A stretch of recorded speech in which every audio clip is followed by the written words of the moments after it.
Hello, everyone, and welcome to Crossing the LD, a show completely focused on veterans transitioning from military to civilian life. Our show is powered by Pivotal Moments, a nonprofit on a mission to strengthen mental fitness for all.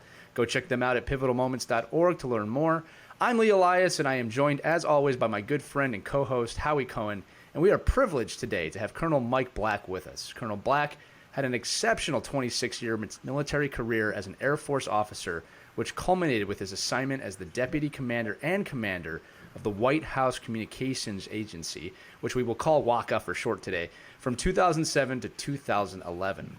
WHCA provides voice, video, and data communication services for, get this, the President of the United States, the Vice President, the First Lady, senior White House staff, the National Security Council, the United States Secret Service, and other government organizations and agencies. Colonel Black served in WHCA while supporting two different presidential administrations. Today, Mike serves as the Chief Operating Officer for Concise Network Solutions, a service-disabled veteran-owned small business that provides a range of telecommunications, infrastructure cabling, audiovisual, cyber, cloud, managed security, and network engineering design solutions and support.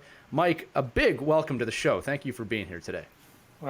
Great. Thanks, Lee and Howie. It's an honor to be here. And that was a mouthful. I wonder who provided you that. It was, but we got through it. I wanted to do it right. I hope I gave it justice. Speaking of that, Mike, first question, your experiences at WHCA, at the White House Communications Agency, sounds absolutely fascinating. Can you share some of the memorable experiences from your time at that assignment? Absolutely, Lee. Well, first of all, the President exercises his role as head of state, chief executive, and commander-in-chief, and the President, whoever that is, makes history every single day.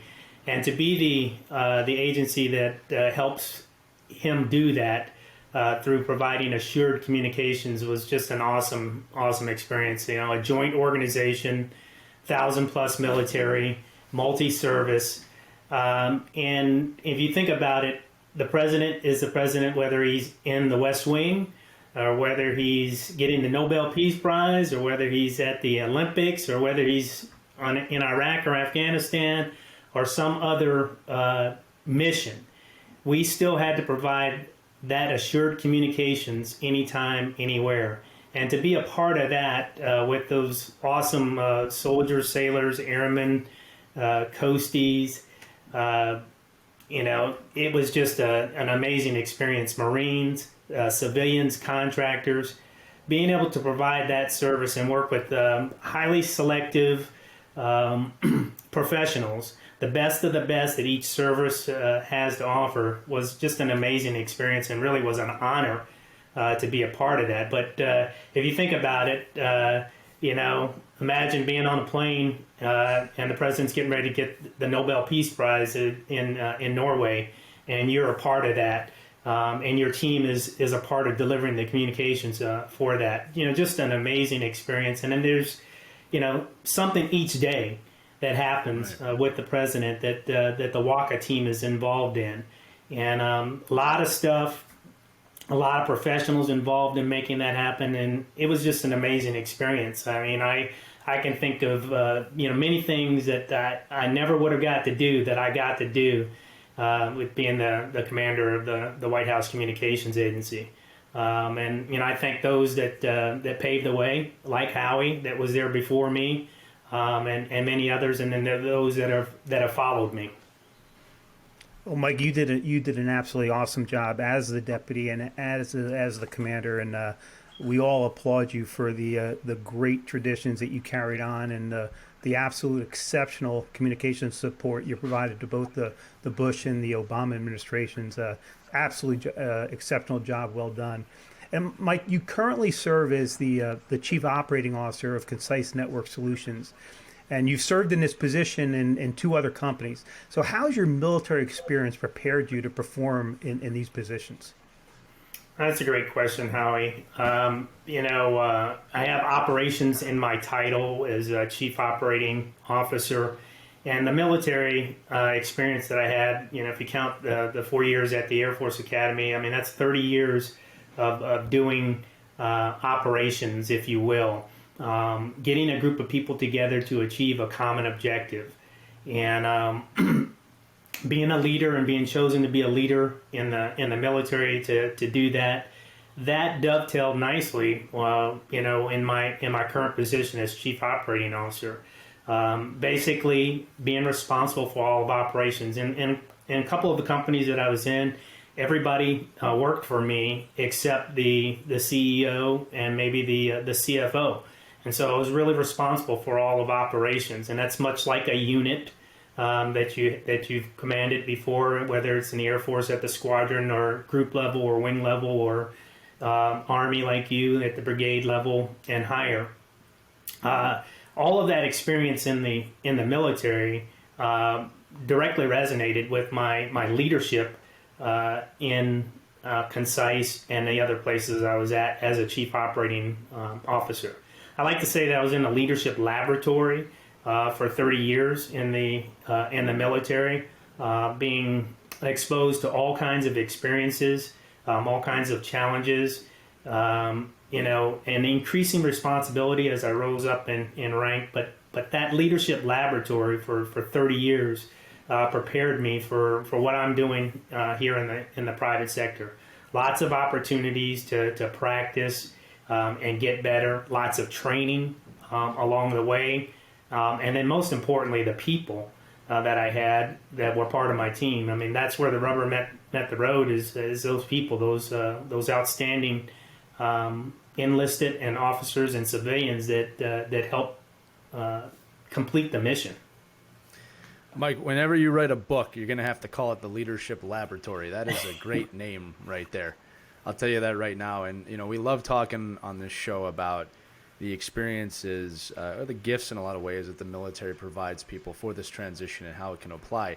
One of the things I noticed when reviewing your bio was there was a tremendous amount of education on there. And so much, in fact, that I decided not to use it in the introduction and turn it into a question. So you do have extensive education that includes the U.S. Air Force Academy. You have a Master's of Science from Webster University, another master's degree in military arts and science from the U.S. Army Command and General Staff College, and a third master's in national resource strategy from the National Defense University.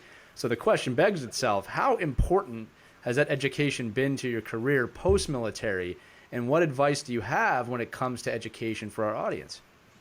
Well, first of all, I do want to say that the military paid for all of those degrees.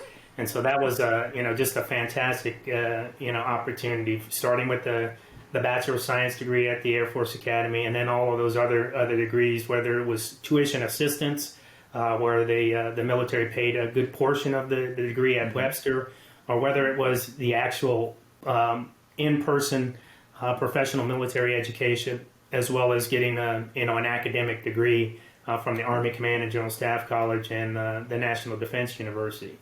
But I like to say that experience, whether it be the experience that I talked about in the Leadership Laboratory or the academic experience, is something that it's in my virtual toolbox, if you will. And that's something that I carry around every day. And you can put a lot of stuff in a virtual box because it's not as heavy as carrying a big toolbox that you may see a construction person or an engineer carrying around. So you continue to fill your virtual toolbox with this experience, these credentials, and all of those things, that education that you mentioned.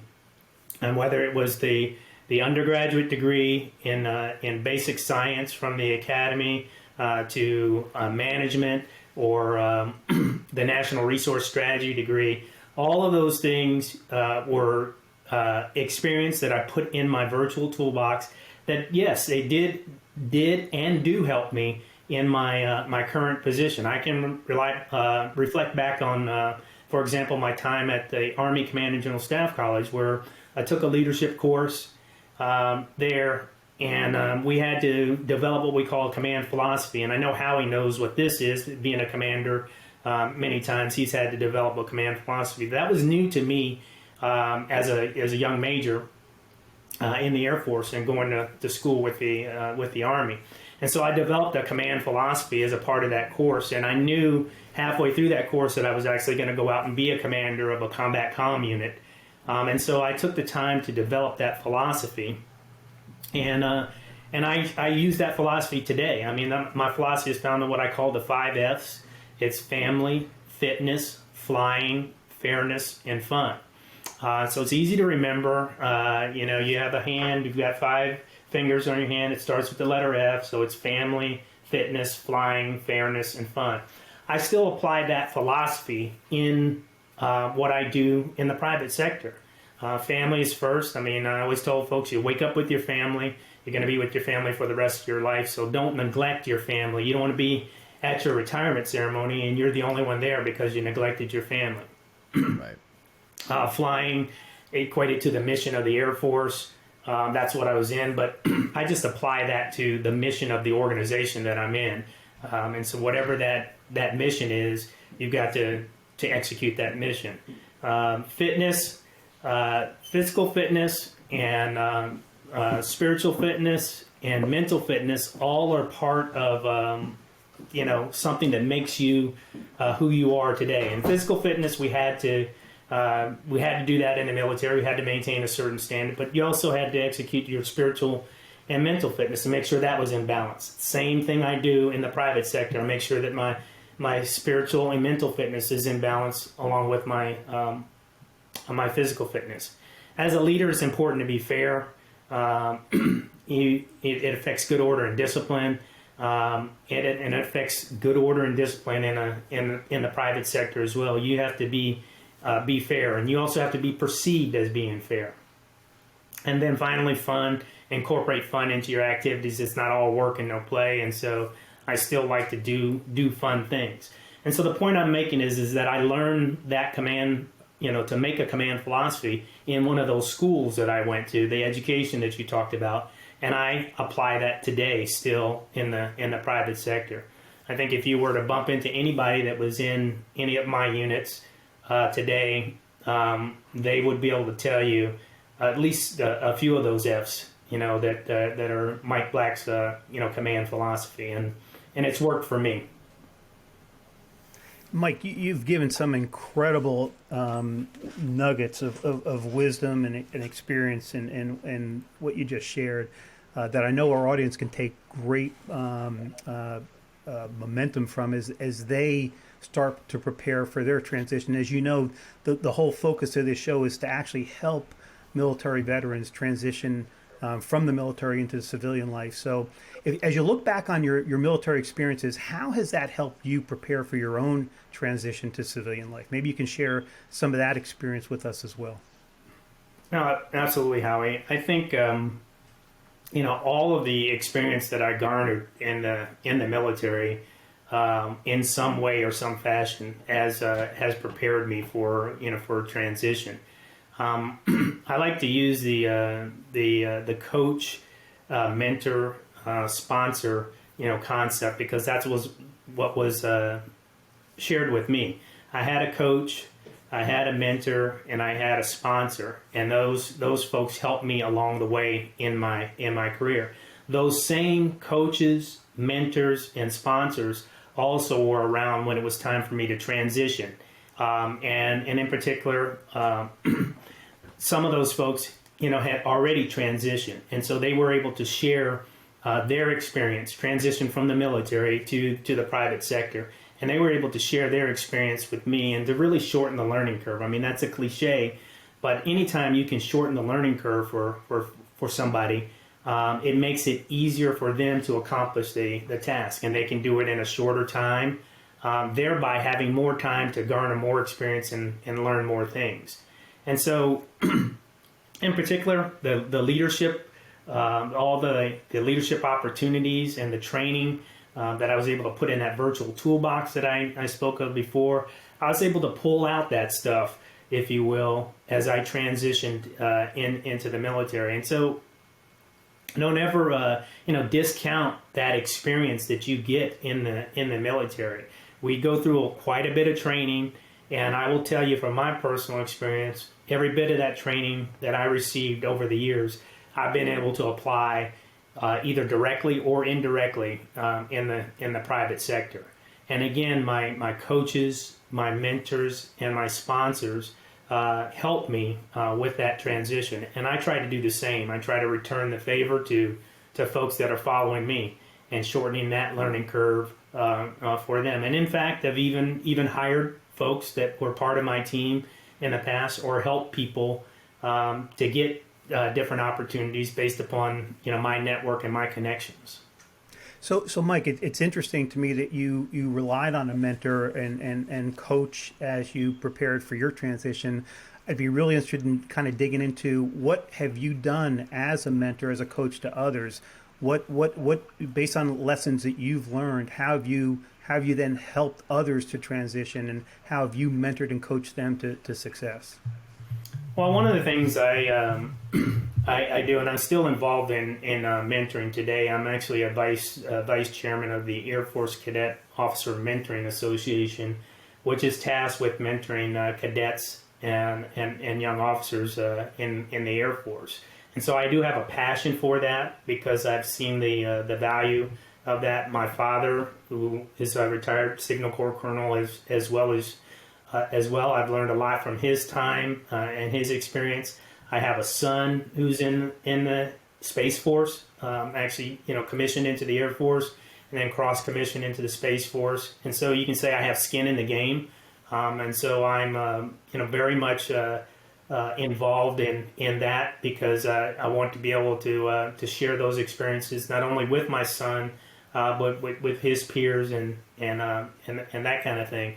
And so, when you're passionate about something, you give it your all. You put a lot into it, and my mentors did that for me, and I want to do that for folks that follow. And again, I circle back to, if I can teach somebody something that took me 20 years to learn, and I can teach them in 10 years, then that's 10 more years that they have to learn other things and to put in their virtual toolbox that we talked about before, that you can continue to stuff things in. And again, since it's virtual, you're not carrying it around, so just load it up. We're always going to have more memory and more space out there. I mean, the thumb drives that we had in the past were just a few megabytes, and now we're multi gigs, and so you can put a lot of stuff in your virtual toolbox and just load it up and be able to recall it and use it for opportunities. And that's what I do. I mean, that's what I did in the military, and I apply that same principle in the private sector as folks are transitioning, and I can help. So, Mike, I'd like to actually dig more specifically into your personal transition as you move to the chief operating officer positions that you've held in the three different companies that you have experience working in. Like I know, for example, when I transitioned out of the military and went to work for a government contractor, I had some challenges and some things that did not go well for me right up front. Because I was in an area and in an environment that I didn't really understand because I didn't have any experience or training in that area. And I'm specifically talking about how to manage a business. I'd be interested in hearing from you, and I think our audience would glean a lot of benefit from what went well in your transition, and what are some things maybe that didn't go so well that our audience can learn from. Yeah, I think one of the biggest things is transitioning from the military to the private sector is especially if you're in a working in a for-profit organization, and I imagine it's probably the same in a nonprofit. You have a budget, a finite amount of resource that you're responsible for, and you ask well, what went well and what didn't go well. I can remember making one of the first decisions that I made as a chief operating officer in the first company that I was in, and my CEO asked me, well, what about the business? What about the company? And it didn't come across that nice. I mean, he kind of raised his voice and put some modifiers on that, and what I had to think about was, okay, from a revenue standpoint, or a financial standpoint, or profit standpoint, how does this affect the business? And that was eye-opening because, in the military, I mean, I had a budget that I was responsible for, and we knew how to, to operate within that budget and to request more money. But it wasn't so much about profit and revenue as it is in the private sector, and the decisions that you make as a leader in an organization in the private sector, at least in my experience, you have to be concerned about the effect on the bottom line. And the bottom line is is revenue and profit. And so I was glad I learned that lesson early on, that to think and incorporate the impact on the bottom line, or the financial impact on the company of decisions that you make. And so that was something that really sticks out as far as the transition and having to learn that. And at least for me, I didn't get so much of that kind of experience in the military, because we weren't really managing from the revenue standpoint. Yes, we were good stewards of the taxpayers' money, and managing our projects and that kind of thing, but we weren't necessarily in the business of making money. We had to do things efficiently, but in the private sector, it's all about the bottom line, and so I learned to really incorporate the impact on the bottom line in the decisions that I made, and that's something that has stuck with me, for the 9 years now, since I retired. Mike, another quick drop in on that. My wife served in the Air Force, and one of the things I remember about mostly observing as a spouse, from the, during our time in the military and post, was when we were in the service, when she was in the service, very clear focus on the team, very clear focus on the mission, the goal. Like even as a spouse, I knew what it was. And when we left the service, I remember having a conversation with her that, I think when you get to some of these other places, that's not going to be so clear, and that the teamwork will be based on other things. And like you just said, with the bottom line being that, I found when she transitioned out that it was very jarring to not have the support of a really high functioning team. And to her credit, she built that. I mean, that's the way my wife is. But I wanted to know if you ran into any of that, and if so, how did you, put together a team with wherever you were that could emulate the success you had in the military? That's a great question and statement, Lee. Team is a very important word to me, and it is a huge part of the success that I had in the military. If I think back of all the times that the units that I commanded or that I led, it wasn't me; it was my team that did the work. And that team, you can equate that to the first F in as I talked about my 5 F's, the family. I mean, you have your family that you mentioned, but you also have your extended family. You also have your team, your unit, and your organization. And that kind of thing. And so that's something that I believe definitely carries over in the private sector, as far as a good success story, or a good teaching point, if you will. And so I did carry that over, is to try to formulate a team wherever I was at, so that my team understood the mission, they understood my who I was, my personality, my leadership style, my command philosophy. I understood theirs. I understood what was going on in their life, in both personally and professionally, is what they were willing to share. But I think that's important to have to get a high functioning team. Is to people want to feel that they're that you care about them. They want to know that they are appreciated. And that's simple communication. Sometimes just a pat on the back. Obviously, sometimes rewarding, recognition for awards, and we can reward people in different ways.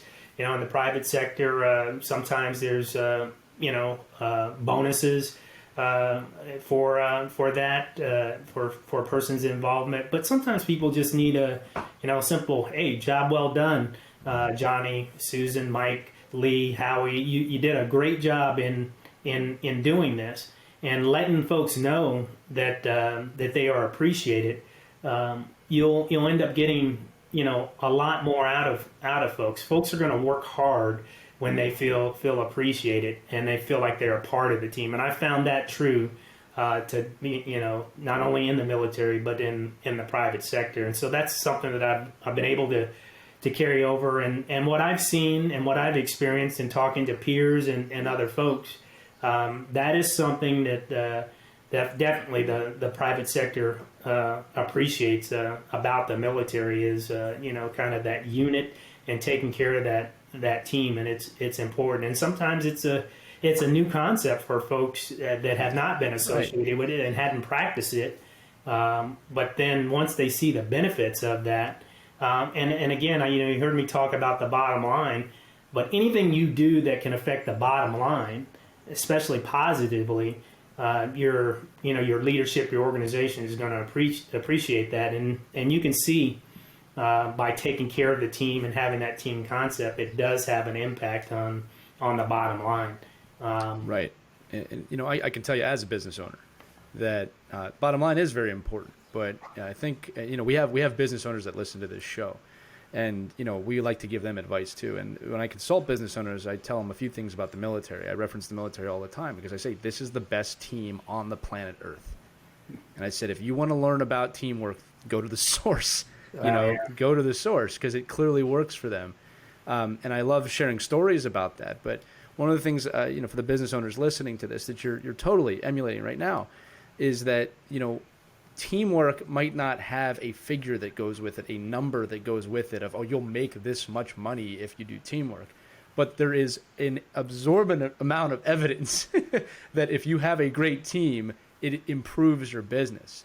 And I wish more companies weren't afraid to take that step to really study team dynamics and high-functioning teams and the importance of those teams to success, because there is no short or long-term success without it. So, Howie, I know you have another question. Sorry, I just wanted to make sure I made that comment because, you're speaking right to my soul right now.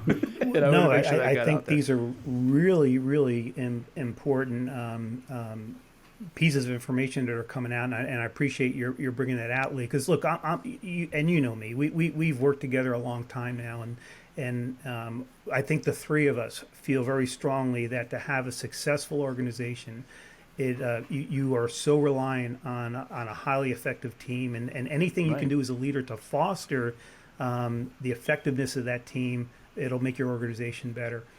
Mike, what I'd like to do is again kind of go back to your transition. Now that you've been through four transitions, one from the military to the civilian world, and then you've transitioned to three different companies.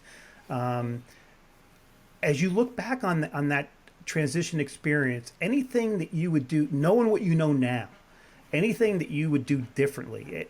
I think again our audience could benefit from the experience that you've had going through these multiple transitions now.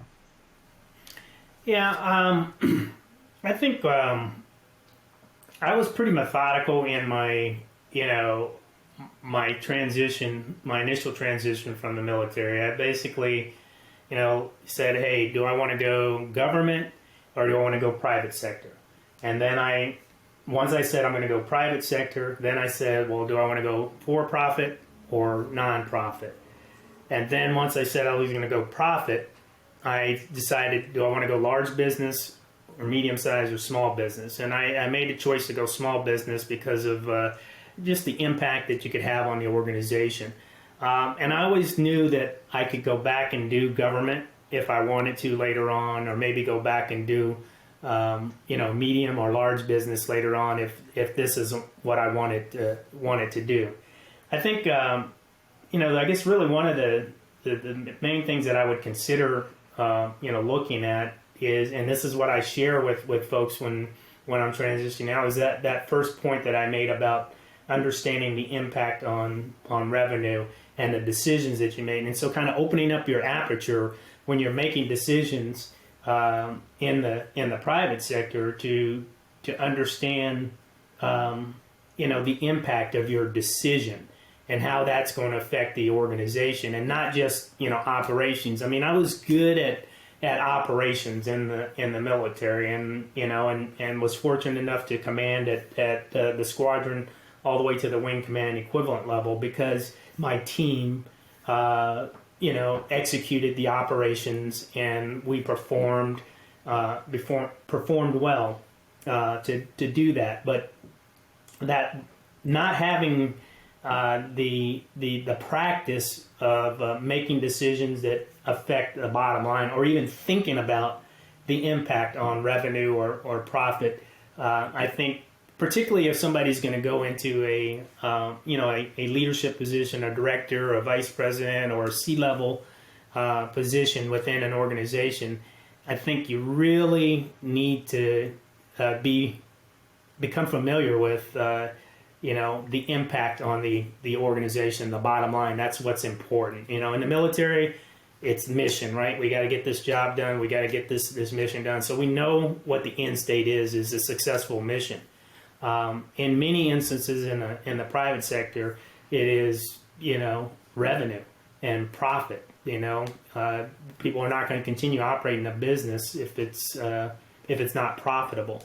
And so you have to understand that. So that's something that I do share with folks, and kind of wish that I had thought about that a little bit more as I transition or been exposed to it. And so I'm making sure that I'm sharing that with people, and trying to understand more about business, so that I can share that with people. Yeah, Mike, it's interesting. The decision-making process that you went through is almost exactly the same decision-making process that I went through. So what I would like you to do is, if you could just say again the 4 or 5 different questions that you asked yourself, because I think our audience could really benefit from that. Because I think that is a real important decision-making effort that our audience has to go through as they consider what they want to do after they transition out of the military. If you could just kind of highlight those questions again, I think that would be great. Yeah. No, absolutely. So, coming out of the White House Communications Agency, being a military officer, I'm at the government, level. And so for me, my transition was, okay, am I going to stick around in the government in some capacity, or am I going to go to the private sector? And government could have been GS or SES level, or appointment type opportunities, political appointees, and all that kind of stuff. That's the first decision tree, if you will, is government or private sector. I made the decision to go to the private sector. I thought maybe I could come back to the government if I wanted to do that later on. So here I'm at the private sector. And in the private sector, I'm thinking, is it going to be for-profit, or is it going to be non-profit, or not-for-profit, as some people say, and some will say maybe even those are different. But making money as a company, or have some kind of non-profit type opportunity, I chose to go in the for-profit. And once I made that decision, basically I could look at a small, medium, or large company, and didn't get so much caught up in the dollar value, if you will, of a company. But large corporations, we can name many of those. I mean, they're the biggies, the Booz Allens, the Verizons, the AT&Ts, the SAICs, and many other large type organizations. But small business, anywhere from 5-10 people to a couple hundred, in my mind, is small business, and maybe even a little bit more can be small. But I thought I could have the greatest impact on the mission of that organization in a smaller organization than in a larger. And that didn't mean that I didn't want to or didn't like the large organization. I just felt like here's a small organization with a defined mission, and I felt like I could have a great impact on that and help build that team that Lee talked about earlier. And so then I once I chose small, I also knew that I wanted to be in a leadership position within that because of my passion for leadership, and that's what I've been trained to do. That's that laboratory that I've been in, for 30 years. And so once I got down to that small business, I also, further said that I wanted to be in a leadership position. And for me, I chose to be in a C-level position within an organization. And my operations background, the mission, achieving the mission is what drove me to operations. So that was kind of the decision tree to get all the way down to small business, C-level within a small business.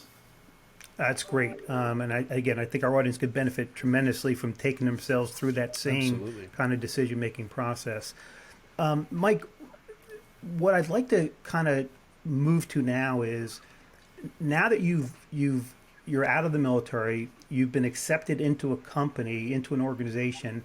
How did that organization, how well did they receive you as a military veteran? What did they do well, or what do you think they could have done better to make you feel more welcome as a veteran into their organization? Because I know that a large part of our organization are actually companies and organizations out there that hire military veterans. So what I'm looking for is, what advice or guidance or perspective can we give to them to make that transition for the military member smoother into their organization? Yeah, for organizations that are looking to hire military or transition military folks, I would first foot stomp that maybe using a double negative, but don't discount their experience that they have. And even if the jargon is something that you don't understand, dig deep into that and find out what that person did. But generally speaking, people understand a project manager, professional, PMP.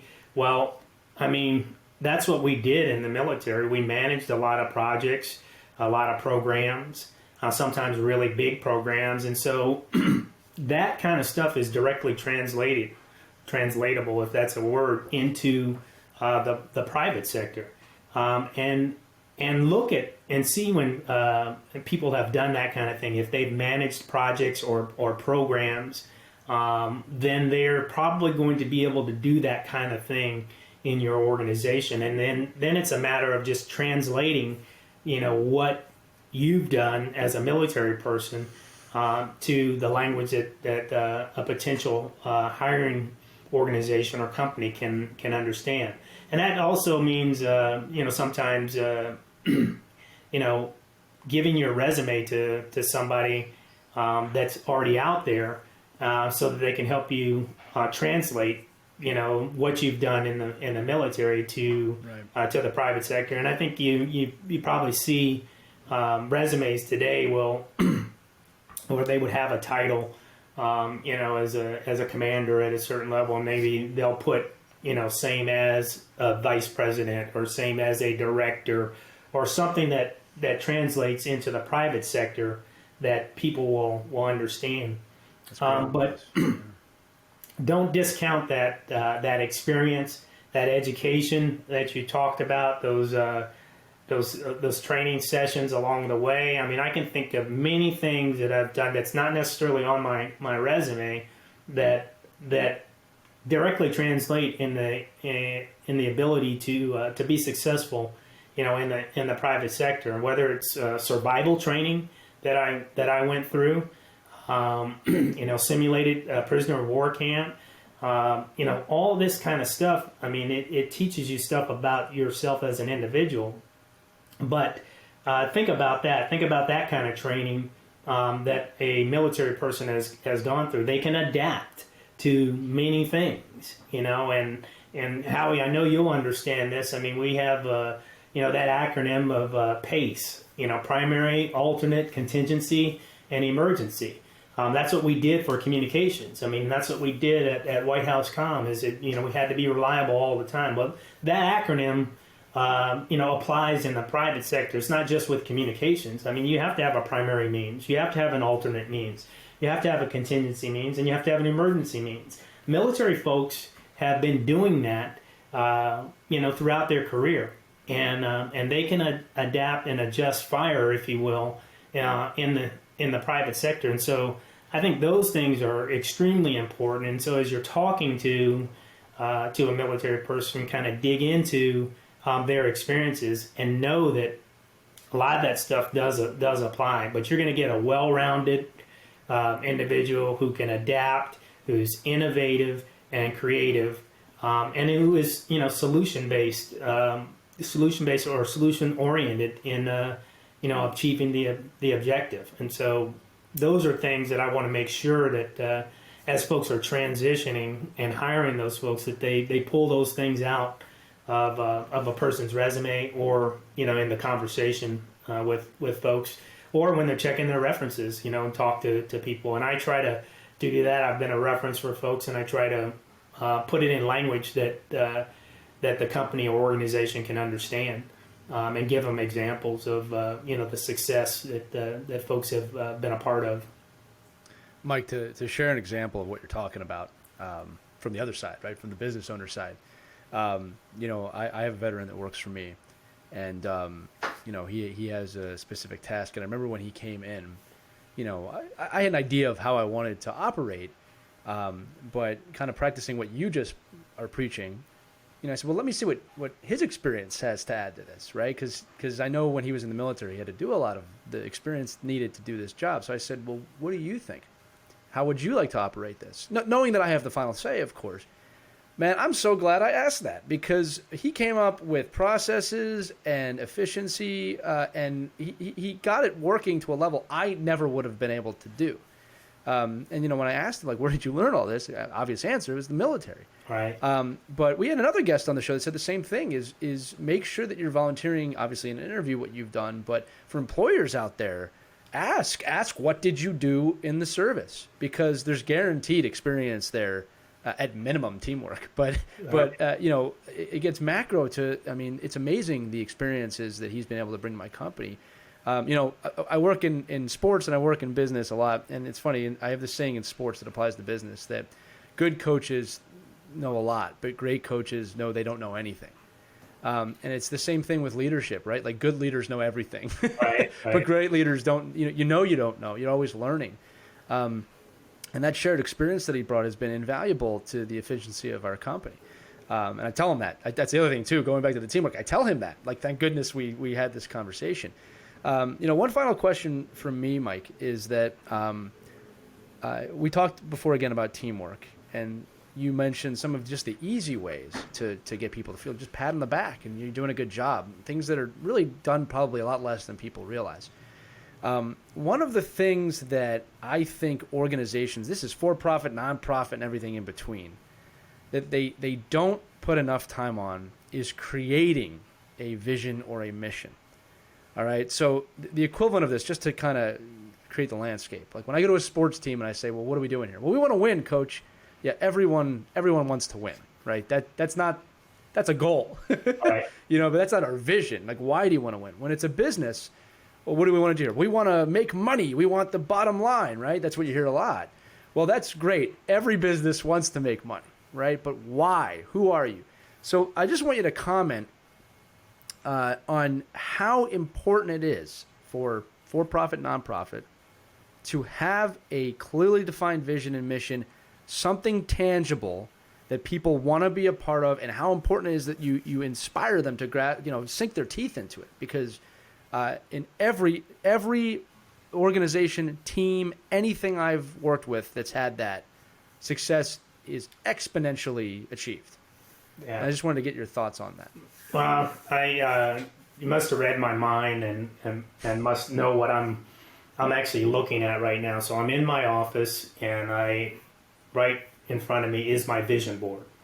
And it's a board that I created, second week of January this year for 2021.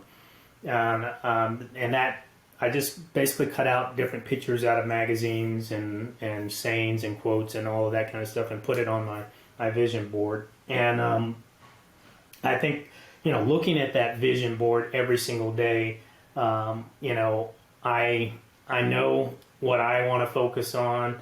It's got my personal, my professional, vision, on there, and the things that are important to me, and things that are, that are going to make me successful. But you hit on a key word about vision, and sharing your vision, with your team, and so that they feel a part of it, they can see. But not only sharing it with them, but showing them where they fit in the vision, or even better yet, putting something on your vision board that includes them or their vision, and where they can see that that's part of where the company is going, and you kind of see where do you fit in, in that, and also within companies, if there's a professional development type of ladder or growth within there, show the folks where they can go and where they can achieve. I mean, there's several success stories out there of people starting, at a low level within a company, and that's relative. But at a lower level within a company, and rising up to to running the company one day, or being a senior vice president or executive vice president, and that kind of thing. But I think when people can see within that vision and see their growth and see where they fit in, that also causes them to to work harder and to perform, because they feel like they're a part. They feel like they're included in that. And so I'm looking at my vision board right now, and right in the center it says our strength is our people. And I truly believe that. And I have stuff on my board about mentorship, about leadership, about the state of America today, about being fit, and eating healthy, and taking care of your body, and grasping the opportunity, and diversity of talent, and you're your most powerful advocate, the making of an MVP, all that. Badass woman. I've got a badass woman quote on there because there's some badass women in my life. I hope I'm okay with saying that. But you are. Look, I know one too. You're fine. Don't worry. Purpose-driven life. I've got a cut out of that book. I read that book every day as part of my yoga. But I'm probably getting a little bit deeper into that. But it's just ironically, prophetically, that you asked me about vision. And I'm looking at my vision board right now, and that applies to an organization, right? To have a vision of where you want to go, and also how you're going to get there. And then, as you said, Lee, asking the part of your team to contribute.